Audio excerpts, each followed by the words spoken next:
Ya estamos, Charqui, junto a Rafa Garay, Marcel Claude, para conversar, de actualidad financiera, de actualidad social con ustedes, porque la gracia es poder ir un poco más allá de los temas duros de economía, y por eso los hemos invitado para que participen con nosotros los jueves, y nos pilla en medio de una coyuntura, Rafael, Marcel, de la que no podemos ser ajenos, ¿no? El tema de la educación en nuestro país, lo que hablábamos un poco, quizás la punta de lanza de todo este movimiento tiene que ver con el endeudamiento en la educación, ¿no? Un antecedente, estábamos conversando con Marcel fuera de cámara, y hay antecedentes bien interesantes porque, a ver, yo creo que estamos todos de acuerdo que la educación en Chile es cara, desde el punto de vista de la inversión que tienen que hacer las familias, un esfuerzo tremendo. Por otro lado, es cara y te endeudas a tasas altas, ¿cierto? Pero resulta que un 40% de los estudiantes nunca se van a titular, pero van a tener la deuda, es decir, van a tener ingresos de alguien que sale de cuarto medio, pero con deuda de alguien que estudió en la universidad. O sea, ese es el peor de los mundos. Podríamos estar hablando, yo creo con bastante responsabilidad al decirlo, que el sistema universitario chileno se ha transformado en una de las grandes burbujas que va a reventar, probablemente en 8 o 10 años más, y va a reventar con mucha fuerza. Qué dato, ¿eh? Marcel, te veo con harto material, digamos. Sí, que así es la cosa. Yo creo que el tema central del movimiento estudiantil es un problema finalmente económico. Porque aquí este problema económico tiene dos aristas. Primero, el desfinanciamiento de las universidades, porque el Estado se ha retirado, y no solamente de las universidades, sino que de todas las instituciones que imparten educación en Chile. El Estado se ha retirado. Es el Estado que menos invierte en el mundo en educación, en relación a los países internacionales y a los países desarrollados y a los países de la región también. El que menos se compromete en educación. El esfuerzo educacional en Chile lo está puesto en los hombros de las familias. Las personas son las que tienen que hacerse cargo de educar a sus hijos. Y como los salarios en Chile no son suficientes, piensa tú, este es un dato duro, 60% de los chilenos vive con ingresos inferiores a un país como Angola, africano, de los más pobres del mundo. Un 60%, dato entregado por la Universidad Diego Portales.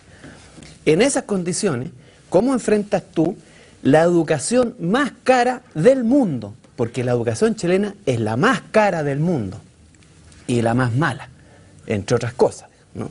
Entonces está en el peor de los mundos, y este peor de los mundos dice relación con el lucro. Es decir, el lucro lo que hace, instala una lógica de alto costo y baja inversión. Disminuir los costos, que es la calidad de la educación, es costo, digamos, y el arancel es precio. Entonces tú tienes cosas tan dramáticas como que, según el Banco Mundial te dice que un estudiante en promedio sale de la universidad, de sus estudios superiores, y debe el 174% de su ingreso anual. O sea, paga con todo lo que gana en un año, todo al banco, y le queda debiendo 74%. Esto es totalmente descabellado. Mira, aquí hay unos grafiquitos que ilustran esta situación. No sé si se puede mostrar esto que está aquí. Sí, por supuesto. ¿Alguien puede acercar uno? Ahí estamos. En amarillo es el crecimiento del endeudamiento de los estudiantes. Desde la famosa Revolución Pingüino, 2006. ¿Cuál fue la solución genio que entregó la Santa Bachelet, ¿no? El gobierno de la Concertación, de 8.000 millones de pesos aproximadamente hasta esta cifra? Es decir, básicamente se multiplicó por 28 veces el endeudamiento. ¿De los estudiantes? De los estudiantes. De la familia, además. Y de la familia. Esta es la razón de fondo. Fíjate que el apoyo de los estudiantes, la inversión del Estado, básicamente el año 2010, endeudamiento. 60% de lo que gasta el Estado en educación es endeudamiento. Y todo esto significa, por ejemplo, que cuando un estudiante sale de la Universidad Andrés Bello en medicina, sale con una deuda de 25 millones de pesos y en 20 años tiene 46 millones de pesos de deuda. O sea, esta cosa es totalmente descabellada. Es el mundo absurdo y loco, es una verdadera estupidez. Entonces no nos podemos sorprender que esta sea la situación social que están denunciando los estudiantes. Porque tú trabajas para pagarle a los bancos, es todo lo que va a ocurrir fundamentalmente con este sistema de financiamiento Y universitario. eso bajo un supuesto, y es que cuando tú sales y egresas, como estudiaste en algunas universidades que son de dudosa calidad, tienes trabajo para pagarle al banco. O sea, partimos de un supuesto, que ese supuesto ha demostrado, ¿cierto?, que en muchos casos bastante equivocado, porque la calidad hace que o tengas una muy baja renta o sencillamente no seas empleable. Claro. Y ahí está la responsabilidad de algunas instituciones, algunas de esas han sido comentadas, denunciadas durante esta semana, ¿cierto?, algunas universidades que ponen incluso a sus profesores metas máximas de reprobación. Es decir, usted, profesor Julio César, puede aprobar por lo menos un 80%. Tú dices, oye, pero si el 50% de estos alumnos no saben, deberían profundizar sus conocimientos. Mario Chili en Twitter, Exactamente. que él tenía un porcentaje de aprobación y un porcentaje de aprobación y él renunció a la Universidad Pedro Valdivia. Lo que se transformó en un escándalo, pero después salieron muchos profesores y decían, oye, esto es así, digamos. ¿no? Claro, hay varias universidades donde te ponen eso. Es una práctica. Digamos. Claro, entonces ese profesional no está preparado para el mundo del trabajo. Entonces está endeudado, no está preparado por una negligencia institucional que tiene que ver, como dicen, con el tema del lucro, y al final del día no encuentra trabajo o tiene una renta muy baja, pero la deuda siempre sigue siendo alta. Entonces tienes un está metido sistema que es muy metido perverso. en un callejón sin salida. Fíjate que de este famoso millón de estudiantes, ¿no?, que dicen que ha tenido como gran éxito la cobertura del sistema educacional chileno, de este millón de estudiantes, 400.000 para la casa con pura deuda. Y de esos 600.000 que te quedan, el 60% no usa lo que estudió para desempeñarse. Por lo tanto, tiene que buscarse la vida para educar, para pagar la educación que no le sirve. Es loco. Mira, los datos son tremendos. Crédito con aval del Estado. Tú te endeudas por 550 UF y terminas pagando 1.294. 235% más.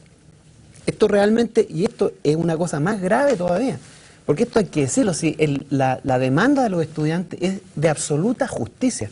Fíjate, existe el famoso arancel de referencia. ¿Qué es lo que es el arancel de referencia? Es más o menos el que establece el Estado para pasarte a ti un crédito, para apoyarte con un crédito con aval del Estado o un crédito Corfo. Pero esos aranceles de referencia son inferiores a los aranceles que cobran en realidad las universidades. Por lo tanto, tú te endeudas por un monto equivalente al arancel de referencia, ponle tú 2 millones de pesos anuales, y el diferencial entre lo que realmente cobra la universidad y el arancel de referencia, que es el que usa el Estado para prestarte plata, tienes que endeudarte con un crédito de consumo o cualquier otro crédito. Entonces, esto es simple, explícanos eso en un ejemplo. O sea, por ejemplo, tú tienes un arancel de referencia para la carrera de Derecho, no me acuerdo exactamente, es un gasto que es 2 millones de pesos. Ya, perfecto. Y tú entras a estudiar en una universidad X, Andrés Bello, la que sea, y la carrera cuesta 3 millones y medio al año. Perfecto. Tú te endeudas a través del crédito del Estado por 2 millones, y aparte de eso, el mismo año, te endeudas, por ejemplo, con un banco comercial por el 1,5 millones adicional. Por lo tanto, terminas pagando 2 cuotas para poder estudiar esa carrera.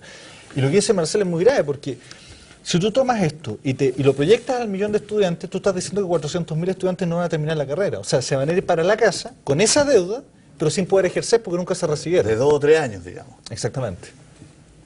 Así es. Ese es el problema grave de esto. O sea, y por eso tú tienes 110.000 estudiantes en DICOM. 110.000 estudiantes en DICOM.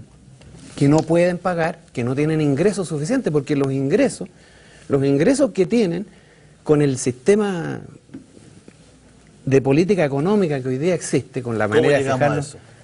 ¿Cómo llegamos a esto, digamos? Porque la lógica aquí es el lucro, ¿no? Y aquí el lucro no solamente es de las universidades privadas, ¿no?, sino que además el lucro de la banca, porque esto es un nicho de negocios del que se alimentan empresas privadas que se llegan a invertir en el negocio educacional y el sistema financiero.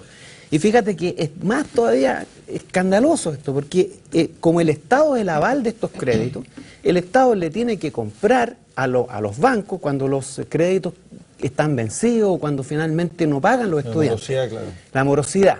Y como es alta, entonces el Estado tiene que ponerse. Y el Estado, ¿sabe cuánto está comprando estos créditos? 40% más caro. Entonces, más loco todo esto. En vez de pagar el Estado directamente al estudiante para que haga sus 5 años de estudio y pagarle, ponle tú, 10 millones, le termina pagando al banco 40 millones más el 40% adicional por un crédito por un estudiante. Es absurdo. Entonces ahí es donde uno ve esta vinculación entre el Estado y la empresa privada, ¿no?, creándole negocios, porque al Estado, a los que hoy día administran el Estado, no les interesa cuidar los recursos públicos. Lo que le interesa es que estos grandes negocios se desarrollen, ¿no? Como lo que está ocurriendo ahora de manera muy silenciosa con el litio, ¿no? El litio lo van a privatizar, van a buscar el método, han estado 3 meses estudiando cómo hacerlo y lo van a privatizar. ¿De qué manera?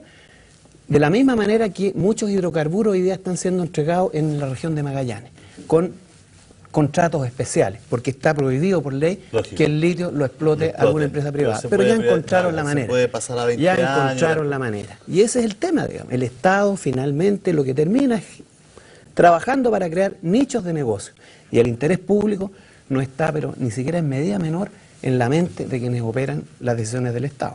Y además, Rafael, sacamos una duda porque claro, uno ve la protesta, ve lo que piden los jóvenes, ve esto macro, digamos. Pero acá hay un tema puntual que tiene que ver con el bolsillo de todos, porque por muy pública que sea la universidad, tienen estos créditos iguales, digamos. ¿No es cierto? O sea, estamos hablando de los alumnos de la USACH, estamos hablando de los alumnos de la Chile, estamos hablando de la Frontera, de la Austral, de la del Biobío, de la del Crédito Norte. solidario, hay una diferencia. Crédito solidario para Universidad del Consejo Rectores y crédito conal del Estado para el caso de las universidades privadas. ¿Sí? Claro, pero también, a eso También me refiero, es crédito. también es crédito. Absolutamente. Lo que pasa es que al final del día lo que te queda es que esto, a medida que vaya creciendo, como dice Marcel, va a quedar una cuenta gigantesca y el que va a pagar va a ser el Estado.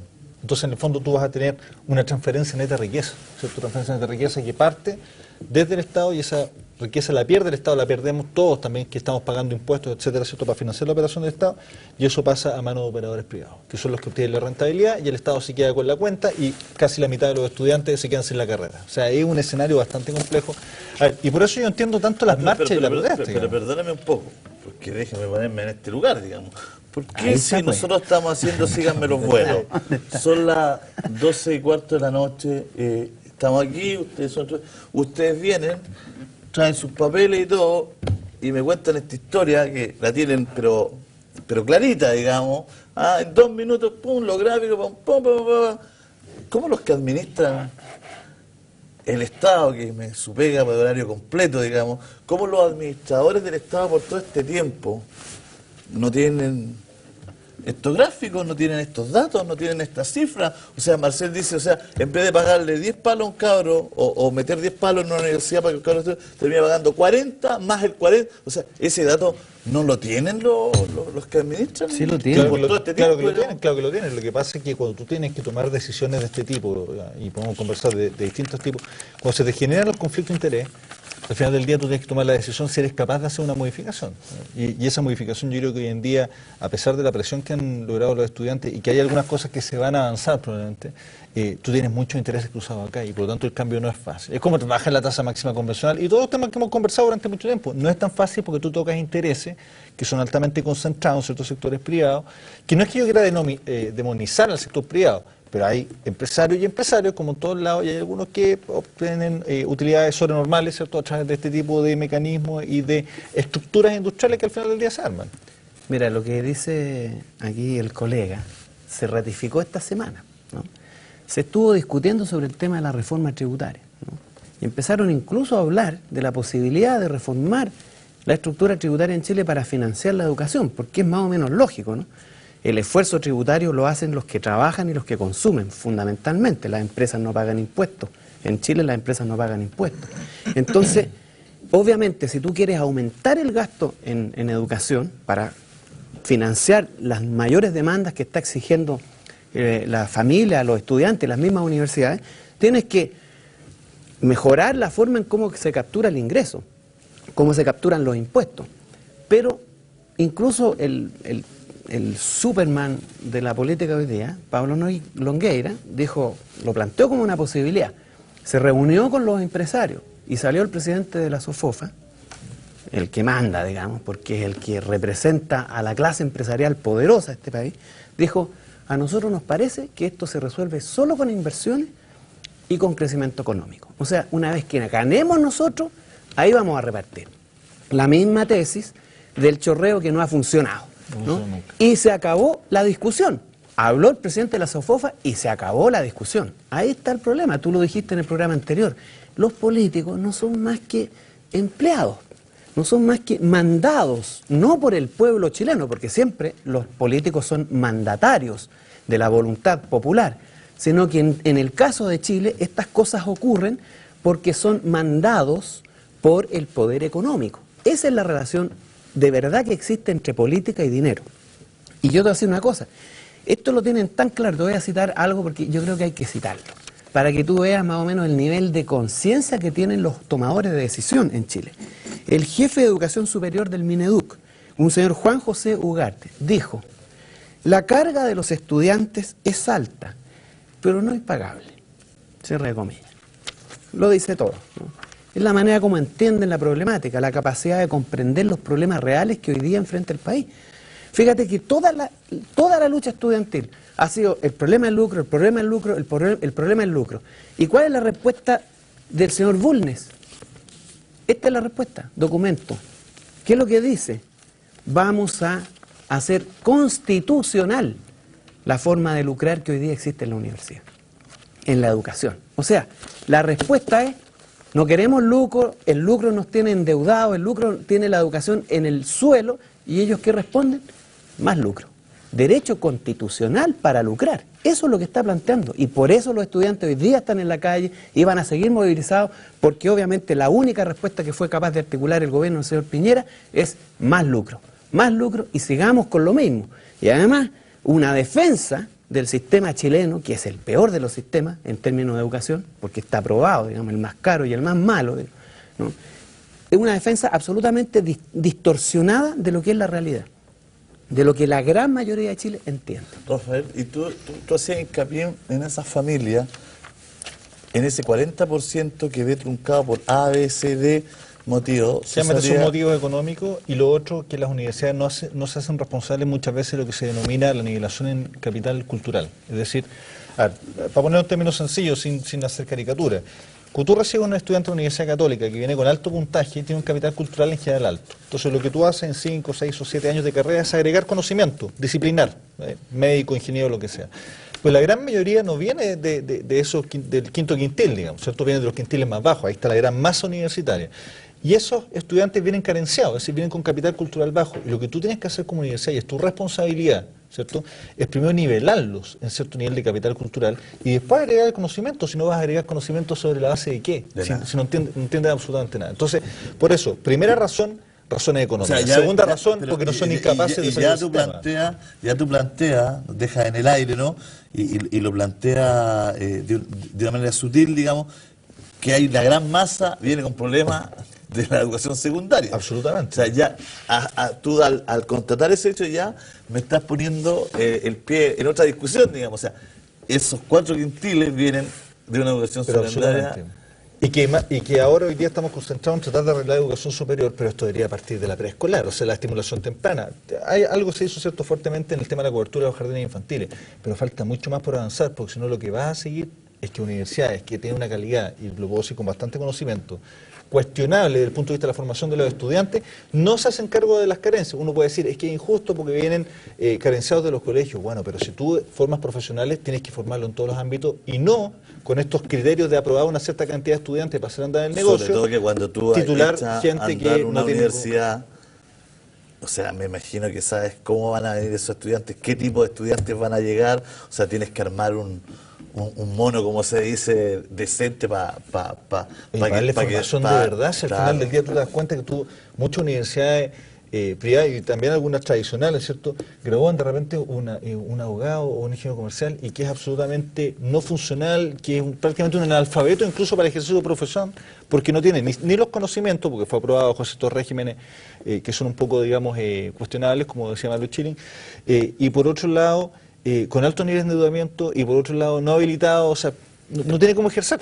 Esa es la realidad. Ese 40% me queda dando vuelta, porque ese 40% que por a veces de motivo no saca su carrera, y ya estamos dejando afuera estos que sale caro la carrera, pero que no encuentran, digamos, trabajo. Pero este 40% que tiene que pagar esos años de universidad es una causa de empobrecimiento. Es que es el peor escenario, porque en el fondo sale al mercado laboral pudiendo acreditar cuarto medio, esa es la verdad, ¿cierto? Y quizás puede poner el currículum que estuvo 2 o 3 años estudiando una carrera en una universidad, pero eso prácticamente no le impacta en la renta. Entonces tiene una renta baja, que es la de egreso, de cuarto medio, pero tiene la deuda de alguien que pasó por la universidad. Entonces el peor de los escenarios, porque obviamente lo que tú tienes es que una persona que está empobreciendo, que está pagando tasas altas, que probablemente en algún momento, porque es natural, va a caer en morosidad porque no tiene los ingresos para cubrir, y que después va a tener que pagar una sobretasa por morosidad, y que después va a ir a DICOM, y cuando esté en DICOM no va a poder encontrar trabajo. El ciudadano castigado por no poder llegar a puerto, castigado económicamente, digamos, ¿no?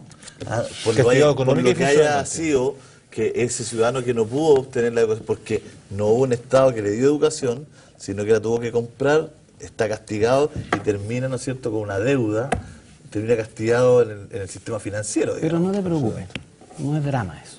Porque en Chile la educación, de acuerdo a unos estudios que me revisé yo hace un par de días atrás, sostiene que la educación tiene 3 significados fundamentalmente. Formación para el trabajo, digamos, aceptar las condiciones desagradables de la vida, o sea, conformarse con la penuria. Sí, hay un estudio, si quieres te lo mando. Y la tercera razón, el tercer significado de la educación, obediencia a la autoridad. No mando más mis críos al colegio. Con esos significados que tiene la educación, francamente no podemos. La Universidad de Chile, hay un estudio, si quieres te lo mando, no lo traje acá desgraciadamente porque no pensé que iba a estar en el tema, digamos. Pero esos son los significados de la educación. Es decir, de participación política, de conciencia crítica, de ilustración, de reflexión autónoma, absolutamente nada, absolutamente nada. Entonces, mucha gente se conforma con las penurias de la vida porque eso es lo que es como los significados, es un estudio estadístico que se hizo. Se le preguntó a los estudiantes de Arica a Punta Arenas, ¿qué entendían por educación? ¿Qué creían que la educación les entregaba? Y este estudio, que ni siquiera tengo la referencia acá para poderlo citar, porque me parece que hay que citarlo, digamos, es eso, digamos. Entonces, es dramático desde el punto de vista de lo que significa de profesionales que salen al mundo laboral con una conciencia, una forma de entender la vida, entender el trabajo, entender su inserción en la sociedad con esas características. Por lo tanto, no hay que preocuparse mucho, digamos. Están contentos con su mala vida, ¿no? Es más o menos así. ¿Y qué pasa, Rafael, con esos jóvenes que salen pagando un arancel de 280, 320 mil pesos de la universidad y el primer contrato de su trabajo es de 150 mil, 160 mil pesos? O sea, ¿qué pasa con ese estudiante que terminó pagando 320 todos los meses y encontró un trabajo por 200? Digamos, ¿alguna profesión en particular? Hay varias, digamos, pero los periodistas son uno de ellos, digamos. Pero hay varias, digamos, hay varias que se parte así, digamos, y que se va escalando. O sea, también no hay un manejo arancelario de las carreras de cuáles ingresan más, cuáles ingresan. No hay un estudio de mercado, digamos, que no, o sea, lo que mínimo, pasa es que, digamos. Mira, es lo que pasa, esto tiene una lógica de oferta y demanda, pero con una visión de corto plazo. Aquí no hay visión de Estado. ¿Eh? ¿Qué es lo que te quiero decir con eso? A ver, si se produce en el corto plazo una demanda mayor, porque debe estudiar, por ejemplo, enfermería, que hoy en día, yo tengo los datos, ¿cierto?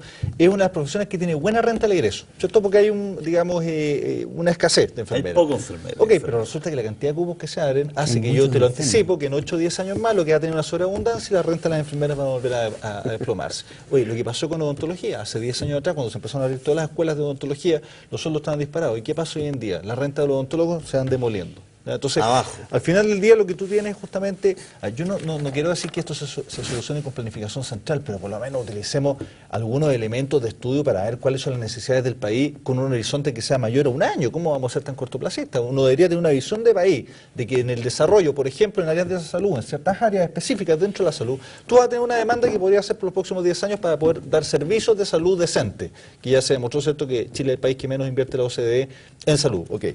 Pero tú y vas en educación. Y en educación también. Y en todo, digamos. Ok, hay una banda, pero si tú sabes, yo no digo cortar la oferta, pero hay que dar la información correcta para cuando la gente diga, mira, sabes que la profesión de ingeniero comercial, voy a hablar de la mía porque por último, así me pegó solo, digamos. Oye, sabes que hay una sobreabundancia de un 60%.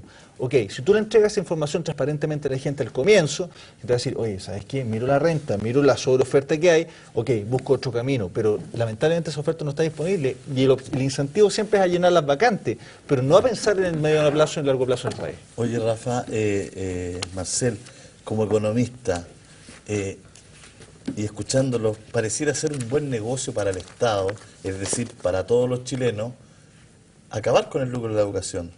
Pareciera, en vez de ser un mal negocio y en vez de satanizarlo como que es una carga, pareciera por lo que me están contando que es un buen negocio. Quiero que hablemos de eso.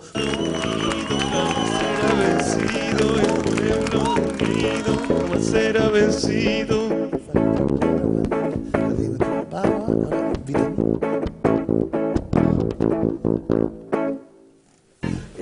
Dejé plantear el tema porque al final uno escuchándolo pareciera ser que el Estado, sacando el lucro, invirtiendo más, al final de cuentas se ahorra dinero porque, a ver, para hacer el cuento corto, fácil y en resumen, digamos, lo que finalmente hace el Estado, en vez de pagar, meter plata en las universidades para que los jóvenes estudien, termina pagando cuentas increíbles y créditos increíbles a la banca, digamos.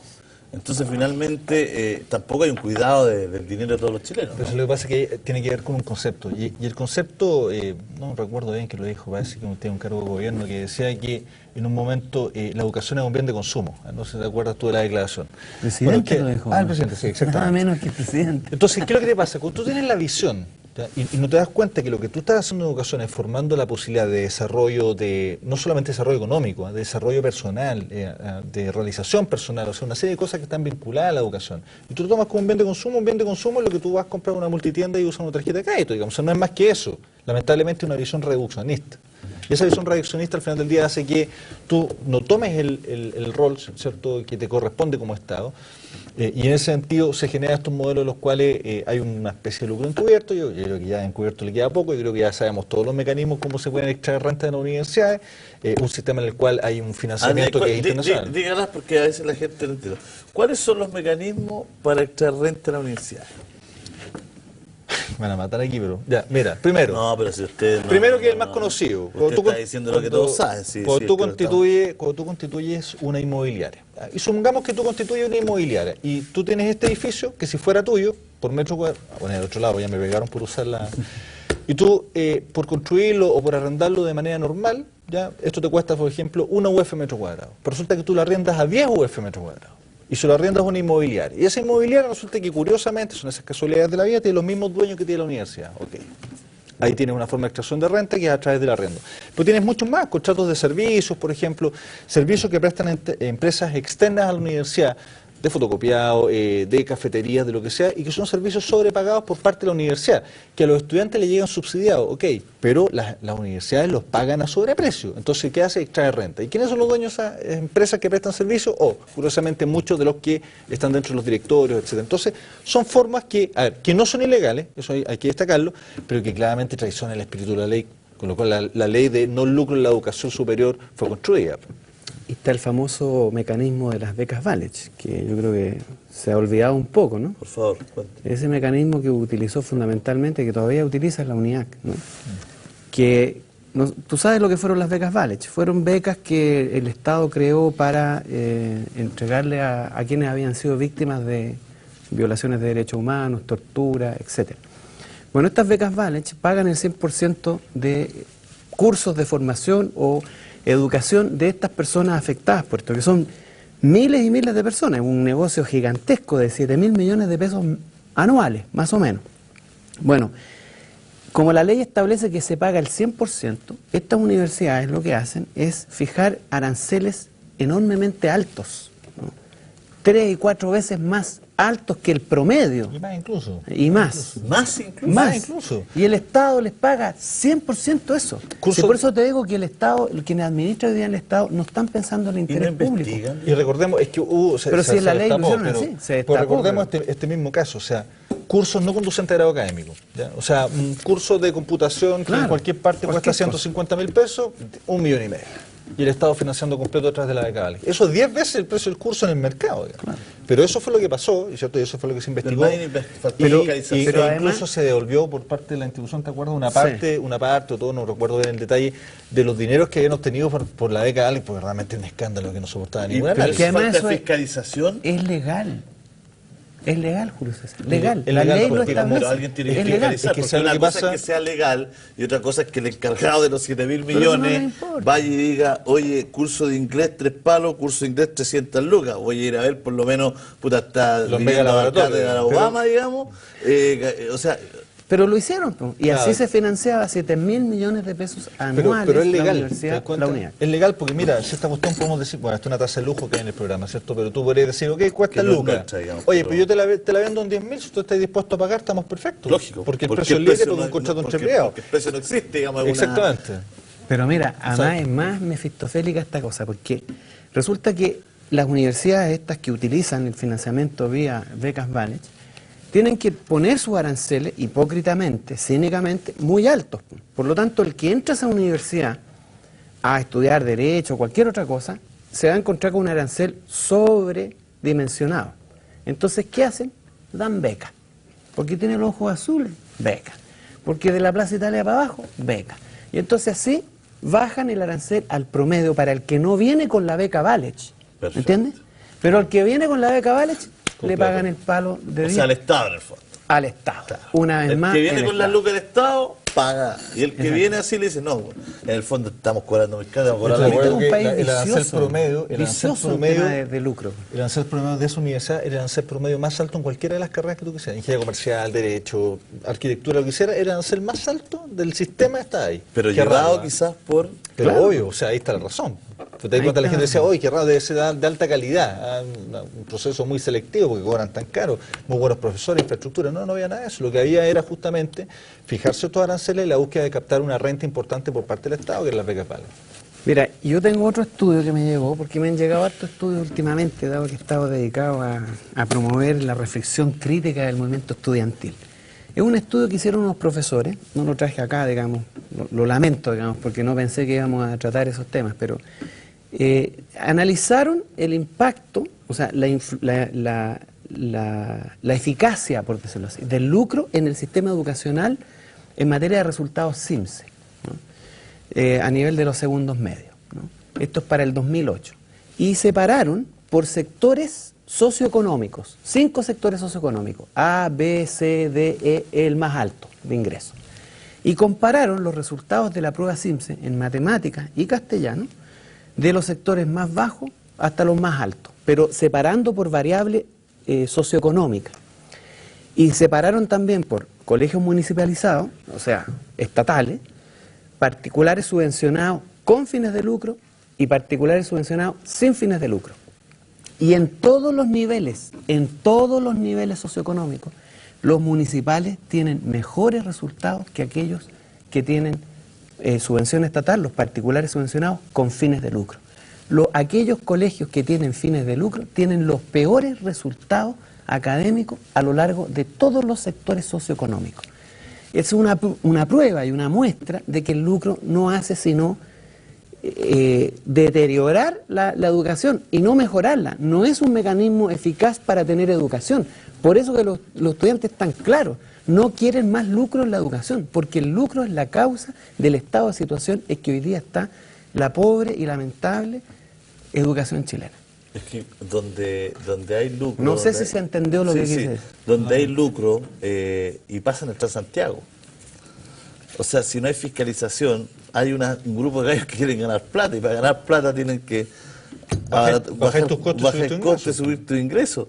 Entonces, lógico que hay 7 micros chicas, pichiruchas, para llevar a la gente que necesita 14 micros grandes en ese horario y la gente se pega puñete y todo, protesta, porque finalmente si no hay fiscalización, si no hay alguien que ponga de una u otra forma los límites bien puestos, con alta penalización, con alta multa. Claro, el punto es cómo fiscaliza. O sea, todavía tenemos pendiente el sistema de fiscalización de flota del Transantiago.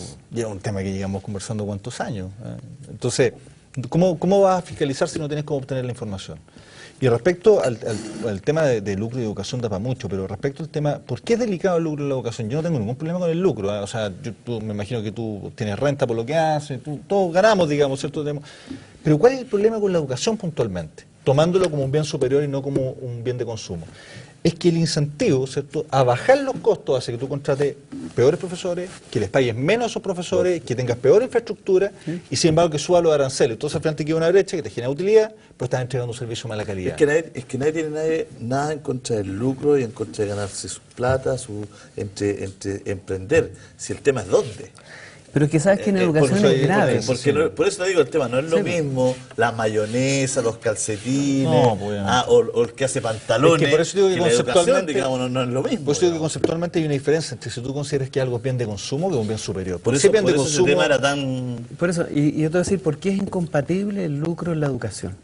Porque si tú centras la lógica en el derecho a educarse, ¿no? El derecho a educarse es precisamente lo opuesto al lucro en la educación. Porque el lucro, ¿a qué apunta? A subir lo más posible el precio de venta y bajar lo más posible el costo. ¿Y qué es lo que es el costo? Calidad. Menos alumnos por profesor, mejor infraestructura, ya se dijo acá, claramente. Pero en educación, cuando tú centras la centralidad de la educación es el derecho, el precio tiene que tender a cero. ¿Por qué? Porque cualquier precio que tú le pongas es un impedimento, una limitación, una negación del derecho. Y el costo tiene que tender lo más posible, porque no sacas nada con entregar una educación, por gratuita que ésta sea, Que sea que es de mala calidad. Por lo tanto, tienes que invertir en buenos profesores, buena infraestructura, tienes que subir los costos. Es completamente opuesto al tema del lucro. Bajo precio de venta, alto costo de producción. En lucro, alto precio de venta, bajo costo de producción. No son compatibles, son matemáticamente incompatibles. Por lo tanto, cuando los estudiantes dicen no queremos más lucro en la educación, es porque lo tienen claro, porque esto lo saben, lo intuyen, lo han vivido, lo experimentan y lo saben. No, lógico, y algunos lo están pagando, digamos. Y además lo están o sea, pagando. no algunos, bastante, digamos. ¿Y qué le decimos a la gente, por ejemplo, que nos está mirando y que con mucho esfuerzo está en la vereda de los que los papás le pagan aranceles de 3, 4, 5 millones de pesos por carrera? Como el ejemplo que das tú de una carrera, como por ejemplo los que pueden pagar, de repente hay universidades en la Cotamir que son carísimas y que Tienen un nivel de calidad y que tienen un aceptable, nivel de calidad ¿cierto? aceptable, que están hechos para quizá una elite, pero aún esa universidad de los aranceles son carísimos. Sí, Son caros, claro. muchísimo, muy caro. Ahora, O sea, también la persona que tiene más poder adquisitivo también le están metiendo el dedo en la boca, digamos. Pero obvio, pues es el mismo ejemplo que da Marcelo. O sea, cuando tú tienes una universidad privada, que en este caso, ¿cierto?, el ejemplo de las becas Babbage, y entra alguien y paga ese arancel completo, pero de su bolsillo, obviamente también lo que está haciendo es contribuir al lucro porque le puso un arancel muy alto y la calidad es cuestionable. Entonces lo que tú dejas es un spread muy grande entre medio, una utilidad muy grande. Entonces, ahora, yo no creo en un modelo de gratuidad universal. ¿En qué sentido? O sea, me refiero para el pagador, porque aquí hay gente que obviamente puede pagar aranceles y eso te permite justamente, la gente que puede pagar aranceles, generar algún tipo de subsidio para los que no pueden. Y la gran mayoría no puede y los que pueden pagar su educación que lo hagan. Yo creo que también es un poco injusto que, no sé, que si tú vas al décimo decil, ¿cierto?, el 10% mayor de ingresos en Chile, que concentra hoy en día el 40% de la riqueza del país, decirle que le damos educación gratis como le damos a dar a esa persona que con esfuerzo se levanta en Puente Alto, atraviesa medio Santiago en metro congestionado y que realmente necesita no solamente universidad gratis o muy bajo arancel, necesita beca de movilización, necesita beca de alimentación. Entonces tampoco nos vamos a regalarle a quien puede pagar para que justamente se produzca algún tipo de transferencia y también vayamos bajando las brechas que tenemos desde el punto de vista socioeconómico, porque cada vez esto se está alejando más y el 10% más rico cada vez se aleja más del 10% más pobre y tenemos una sociedad más desigual y a pesar que en parte ciertos movimientos, a ver, derechamente a mí el encapuchado con la molotov es una cuestión como que me agrede, o sea, me siento, A todos. pero la gran mayoría no sale por eso. Esto es lo que sirve. La gran mayoría no sale por eso, o sea, la gran mayoría no sale encapuchado con molotov, para no caricaturizar el movimiento. Entonces, ¿y por qué sale? Porque justamente requiere todo esto, ayuda para pagar el arancel, porque necesita asistencialismo, ¿cierto?, para poder comer, para poder transportarse, para poder tener libros, para poder estudiar bien.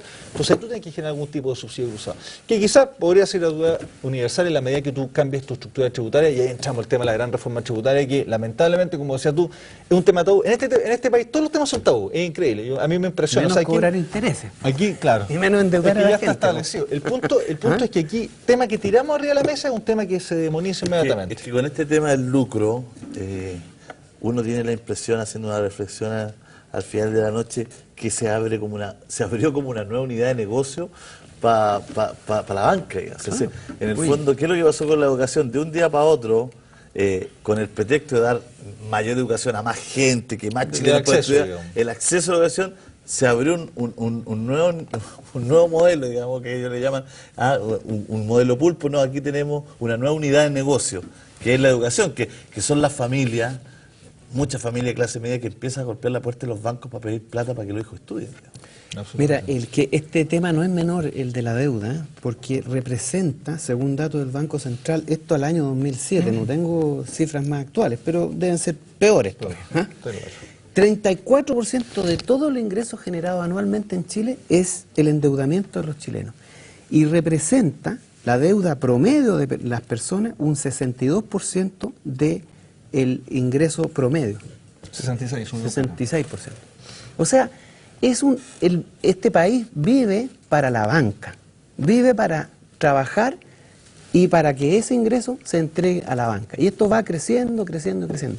Yo quería hacer una salvedad respecto al tema de los aranceles. Yo ¿por qué soy partidario de un sistema de educación gratuito 100%? Incluso para la gente que tiene plata, digamos, ¿no? Porque aquí lo que estamos discutiendo no es si es gratis o pagada la universidad o la educación. No ese es el tema, porque la educación siempre es pagada. Nunca la educación ha sido gratis, jamás en la vida. Alguien la paga. Alguien la paga. ¿La paga usted o la paga el Estado? ¿Y quién la paga? Es que el Estado, ¿quién es el Estado? Nosotros. Nosotros, pues. Entonces nosotros a través de los impuestos pagamos. Entonces, si yo tengo un sistema tributario en donde el que tiene mucho dinero paga más impuestos, claro, paga más impuestos, no solamente con sus impuestos él le va a pagar a su hijo, sino que también va a contribuir a que otros estudien. Y por lo tanto, tiene todo el derecho a que el Estado le entregue educación gratuita. En ese caso, eso es lo que yo decía, o sea, o tú tienes un modelo donde quien puede pagar pague y el otro no porque tú haces un subsidio cruzado, o tienes un modelo en el cual hace una reforma tributaria de verdad, insisto, una reforma tributaria de verdad, ¿cierto? Y ahí sí, claro, gratuidad universal, pero porque alguien ya está pagando mayoría. Porque está pagando. Es muy importante, porque a mí me ha tocado en estos días entrevistar a parlamentarios, autoridades políticas con respecto. Y yo le he manifestado este tema, la educación nunca es gratis. No, y ellos parece que no lo entienden, digamos. Yo les he dicho, o sea, la educación no es gratis nunca. O sea, siempre hay alguien que la paga, digamos. Absolutamente. Y que de ahí parte toda esta historia, digamos. El tema no es si es gratis o no es gratis, el tema es... ¿Cómo la pagamos? ¿Quién la financiamos? Claro, ¿quién la paga finalmente? ¿La pagamos todos? ¿O la vamos pagando cada uno como puede, digamos? Cuando digo la pagamos todos a través del sistema tributario, a través de que el Estado se pone como sea, digamos. Pero mira, que esto te pasa en otro, perdón que me salga un poco de educación, pero esto te pasa en otro ámbito. Y voy derechamente al tema del postnatal, la extensión de postnatal. Nosotros como sociedad tomamos una súper mala decisión. Y esa mala decisión dice que el costo de que haya hijos, de que haya niños, ¿cierto?, es solamente la mujer. Entonces le cargamos los planes de salud, le quitamos empleabilidad. Jamás hemos armado un sistema para entender que es un costo y algo que hay que asumir desde el punto de vista como sociedad, el tema de ser padre y ser madre. Pero sin embargo, seguimos cargando el costo de las mujeres. Tenemos el país que tiene menor inserción laboral de mujeres, básicamente porque lo que no nos hemos dedicado a encarecer los planes de salud, a hacerlos complicados, el tema del postnatal. Oye, eso se solucionaría en gran medida si tú socializas el costo del postnatal. Es decir, que parte también vaya a encarecer el salario del hombre, o los costos de salud del hombre, porque ahí te equilibra, te das cuenta, porque lo que estamos haciendo nosotros es quitarle oportunidades laborales a las mujeres a manos de los hombres que ya... Seamos realistas, si un hombre gana 100 para puesto a comprar, la mujer gana 62, o sea, ya le estamos sonando con el 38% de los ingresos, y adicionalmente a eso le quitamos empleabilidad. Pues te das cuenta que hay una mala decisión de sociedad. No hemos decidido tomar como sociedad el costo de la maternidad, el costo de la paternidad, sino que se lo cargamos solamente a las mujeres. Entonces, tomamos este tipo de decisiones donde terminamos grabando a uno, el caso de la educación a través a los grupos endeudados, ¿cierto?, a través de las tasas de interés, a la mujer a través del postnatal que le cargamos el costo completo, tanto de empleabilidad como el costo financiero. Entonces, al final del día, tomamos malas decisiones como sociedad. Y eso es lo que nos va a impedir ser una sociedad y un país desarrollado en el 2018. Podemos llegar perfectamente a un nivel de ingreso de $22.000 per cápita, perfectamente. Pero $22.000 por cápita con así una dispersión, ¿cierto? Tú lo tenías absolutamente claro. Claro, es que en el fondo esa es la broma, digamos, que se habla mucho del ingreso per cápita del chileno, pero no es dato, como dicen algunos. ¿no? Finalmente, ese dato no es dato. Un promedio. Un dato de este Producto Interno Bruto anual, este año, las corporaciones multinacionales se van a llevar $35.000 millones, que equivale a 3 veces el presupuesto de la salud, 3 veces el presupuesto de la educación, 7 veces el presupuesto de la salud y 12 veces el presupuesto de la vivienda. Ese Producto Interno Bruto fundamentalmente no queda en Chile, se va. Y eso también es una decisión política. también es una cosa, son decisiones que se toman a nivel del Estado. Los tomadores de decisión hacen en nombre de Chile, de nosotros, los que pagamos impuestos, los que trabajamos, los que vivimos, digamos, los famosos ciudadanos de a pie, se toman decisiones por nosotros. ¿Qué se hace, por ejemplo, con los impuestos? Hoy día, en Chile, se gasta 10 veces más en armamento, comprar armas de guerra, de destrucción masiva, que no son precisamente bienes que generan bienestar, ¿no?, que educación universitaria. Entonces, ¿qué tipo de sociedad es esta que prefiere gastar el ingreso de los chilenos?